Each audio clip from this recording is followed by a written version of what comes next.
योगी का इफेक्ट वो है, हमारी माँ बहनें सुनार के यहाँ जाती थी, सोने की चैन बनवाती थी, कुंडल बनवाती थी, और रिक्शा में बैठ करके जब वे आती थी, जेआईसी ग्राउंड है महावीर चौक से आगे, रिक्शा में बैठी हुई महिलाओं के कानों के कुंडल छीन लिए जाते थे, गले की चैन छीन ली जाती थी। अखिलेश राज में समाजवादी पार्टी की सरकार में, वो मुलायम सिंह की सरकार रही हो चाहे, उन सरकारों में एक तरह से एक वर्ग को खुली छूट थी। थाने में जाकर के वे एसएचओ की कुर्सी में लात मारने का काम करते थे। एक वर्ग विशेष मुस्लिम, वो एक आतंकवाद का प्राय बन गया था यहाँ पर। लेकिन जब से योगी आदित्यनाथ मुख्यमंत्री बने, उसके बाद आप खुद समझ सकते हैं कि यहाँ का माहौल बदल गया। हमारा किसान गन्ना लेकर के मिल में जाता था, रास्ते में लूट हो जाती थी, झोटा ले जा करके कहीं कटान में बेच दिया जाता था, चोरियां होती थी, अपहरण होते थे, बलात्कार थे, डकैतियां पड़ती थी। अब कहाँ है? अब योगी आदित्यनाथ ने यह कहा कि इस चौराहे पर लड़की छेड़ोगे तो दूसरे चौराहे पर इलाज होगा, और वो हुआ। और अपराधियों को मिट्टी में मिलाने का काम योगी आदित्यनाथ ने किया। जहां 3 लोगों की सरकार चलती थी, अतीक अंसारी, आजम खां और मुख्तार अंसारी, आज कहाँ है? ये वे लोग थे। मुख्तार अंसारी गोरखपुर में योगी आदित्यनाथ की गाड़ी पर बम मारने का काम इन्होंने किया था, और वे संसद में आकर रोए थे योगी आदित्यनाथ जी। तो उन्होंने अपराध का साक्षात्कार किया। तो उन्होंने अपराधियों को या तो शिक्षकों के पीछे पहुंचवाने का काम किया, या उन्होंने ऊपर पहुंचाने का काम किया। इसी वजह से आज उत्तर प्रदेश के अंदर कानून व्यवस्था, जहां आज आप बैठे हैं, आपसे 500 मीटर की दूरी पे बाईपास है। जब मुजफ्फरनगर के सीमा में दिल्ली का आदमी, गुड़गांव का आदमी, गाजियाबाद का आदमी घुसता था तो वो 4 बार सोचता था मुजफ्फरनगर आ गया, स्पीड बढ़ा लो। अच्छा। लेकिन आज पूरी सुरक्षा, हमारे कितने रेस्टोरेंट है बाईपास पर, वहाँ पे खाना खा के जाते हैं, रुकते हैं, वहाँ का माहौल देखते हैं। तो योगी आदित्यनाथ ने इस प्रदेश के परिदृश्य को बदल दिया।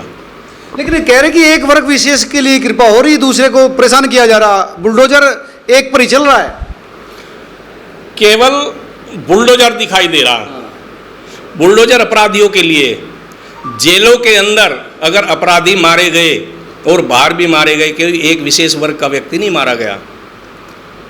वो वर्ग ये क्यों नहीं सोचता कि सबसे ज़्यादा मकान तुम्हें मिल रहे, आयुष्मान कार्ड का सबसे ज़्यादा लाभ तुम्हें मिल रहा, राशन, मेरे तो एक बेटा है ना, उनके 5-5, 6-6 हैं।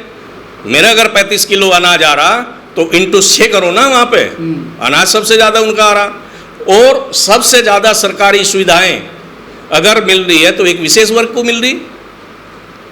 आनंदीबेन जो हमारी राज्यपाल हैं उत्तर प्रदेश की, उन्होंने कहा कि 2 बच्चों वालों को भी आयुष्मान कार्ड मिलना चाहिए। बिल्कुल सही कहा। जिसको 2 बच्चे या 3 बच्चे, उन्हें आयुष्मान कार्ड मिलना चाहिए, ना कि 5 और 6 को। अखिलेश राज में जैसे 2013 के दंगे हुए, उसका जख्म तो भर गया होगा ना, अब तो मुजफ्फरनगर आगे बढ़ गया। बिल्कुल। लेकिन कुछ लोग जो उसका वोटर है, वो समझने की शक्ति नहीं रखता। उसे रोजगार नहीं चाहिए, उसे सरकारी नौकरी नहीं चाहिए। आपने देखा होगा वो विशेष वर्ग कभी सड़कों पर आकर आंदोलन नहीं करता नौकरी के लिए, क्योंकि उसे पढ़ाई नहीं करनी, उसे तो लूट का माल चाहिए। लेकिन जब से योगी आदित्यनाथ की सरकार आई, उन्होंने भी काम करना सीख लिया। उनके घर में भी सुख शांति होगी। जो उनके बुजुर्ग हैं, उनसे बात होती है, वे भी कहते हैं कि हम योगी आदित्यनाथ का धन्यवाद करते हैं कि हमारे युवाओं को सुधारने का काम किया। मुसलमान कह रहे हैं कि हम योगी के साथ हैं। बहुत लोग हैं। अभी आप YouTube पर देखिए, कई मुस्लिम ये कहते मिलते हैं कि सबसे ज़्यादा अगर लाभ हुआ तो मुसलमानों को हुआ। 1 लाख रुपए माफ़ हुए किसानों के। हमारा एक बेटा, उसके नाम 5 बीघे या 10 बीघे या 15 बीघे जो भी ज़मीन है, 1 लाख ही माफ़ हुआ ना। उनके 10 बच्चे, सबके 2-2, 3-3 बीघा ज़मीन है, तो उसके परिवार में तो 10 लाख का कर्जा माफ़ हुआ। तो सबसे ज़्यादा लाभ अगर हो रहा, उस वर्ग को समझना चाहिए और उन्हें भारतीय जनता पार्टी के साथ आकर के वोट करना चाहिए।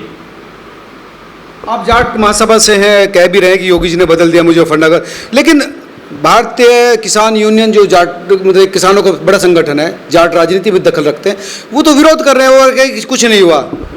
देखिए, वो उनका अपना राजनीति करने का तरीका है। हर संगठन अपने तरीके से अपने संगठन को मजबूत करने का काम करता है। भाई, उनके संगठन में तो जिसके बाप दादा या 10 पीढ़ी पीछे भी कोई 1 बीघा जमीन नहीं, वो भी किसान यूनियन में हरी टोपी लगा कर हरा गमछा घेर कर घूम रहा, क्योंकि उनका संरक्षण मिलता है। तो उनका अपनी राजनीति करने का तरीका, तो उसमें हम क्या कर सकते? तो उसका इफेक्ट तो आएगा ना, उनका पकड़ तो है ना, तो कह रहे कि विपक्ष में डलवाएंगे, उनकी सोच तो विपक्ष की है ना। अगर उनमें वोट डलवाने की ताकत होती तो 2 बार चुनाव लड़े में, खतौली से भी विधानसभा लड़े, फिर अमरोहा से भी वे चुनाव लड़े। आपने देखा कितनी वोट मिली। वे वोट ना किसी की डलवा सकते ना कटवा सकते। वो हाँ, अपनी राजनीति में भीड़ की राजनीति करने में वे माहिर हैं और उसमें वे सफल भी होते हैं। आज भी उन्होंने तिरंगा यात्रा निकाली, खूब उनके पीछे ट्रैक्टर थे, तो वो वोट में कन्वर्ट नहीं कर सकते। अच्छा, भीड़ है, वोट नहीं है? नहीं भाई, जो भीड़ उनके पास सबसे ज़्यादा है वो तो उनकी है जिन्हें संरक्षण चाहिए, जो दूसरे जिनके पास ज़मीनें भी नहीं हैं, तो वे तो भारतीय जनता पार्टी को वोट नहीं देंगे ना। वो तो समाजवादी पार्टी की 80% वोट वहाँ पे है। दूसरी चीज़, वोट की जहाँ तक बात है, एक विचारधारा का मामला है। और मेरी जो विचारधारा, आज का जो युवा है वो भारतीय जनता पार्टी को पसंद करता है। जाट पसंद कर रहे हैं भारतीय जनता पार्टी को? वो भारतीय जनता पार्टी को, राष्ट्रीय लोकदल जो एक बड़ा वर्ग जाटों का लोकदल के साथ था, वो आज अलायंस में चुनाव लड़ेंगे तो सब साथ। जयंत और योगी तो साथ साथ है ना इस बार। हाँ। तो इसका क्या इफेक्ट पड़ने वाला चुनाव पर? सुपड़ा साहब, कांग्रेस सपा सुपड़ा साहब। अच्छा, क्योंकि जाट का बंटवारा नहीं होगा, क्योंकि राष्ट्रीय लोकदल पर जाट जाता था, वो चौधरी चरण सिंह के नाम पर, चौधरी अजीत सिंह के नाम पर। क्योंकि चौधरी चरण सिंह हमारे, देखिए, मैं भी ये कहूँ, मैं राष्ट्रीय लोकदल का समर्थक नहीं हूँ, लेकिन जैन चौधरी या अजीत सिंह हारे, व्यक्तिगत दुख होता था। वे नहीं हारने चाहिए, पार्टी जीतो या ना जीतो, उससे हमारा कोई मतलब नहीं।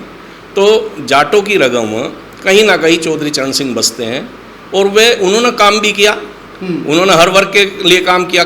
कर्पूरी ठाकुर जैसे को बिहार के अंदर एक नाई के लड़के को, एक बहुत गरीब परिवार से आने वाले को, उसे मुख्यमंत्री बनाने का काम किया।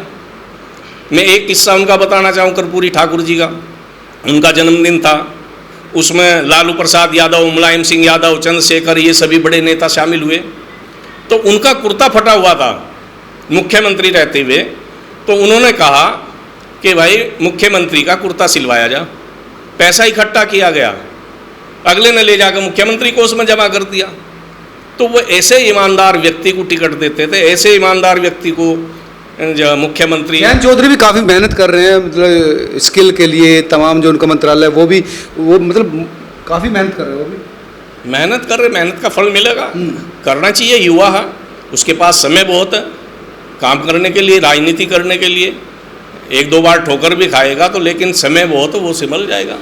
तो जयंत का योगी का जो साथ आना, वो सुपड़ा साफ कर देगा। बिल्कुल बिल्कुल, निश्चित रूप से। आप देखिए, सबसे बड़ी बात है कानून व्यवस्था।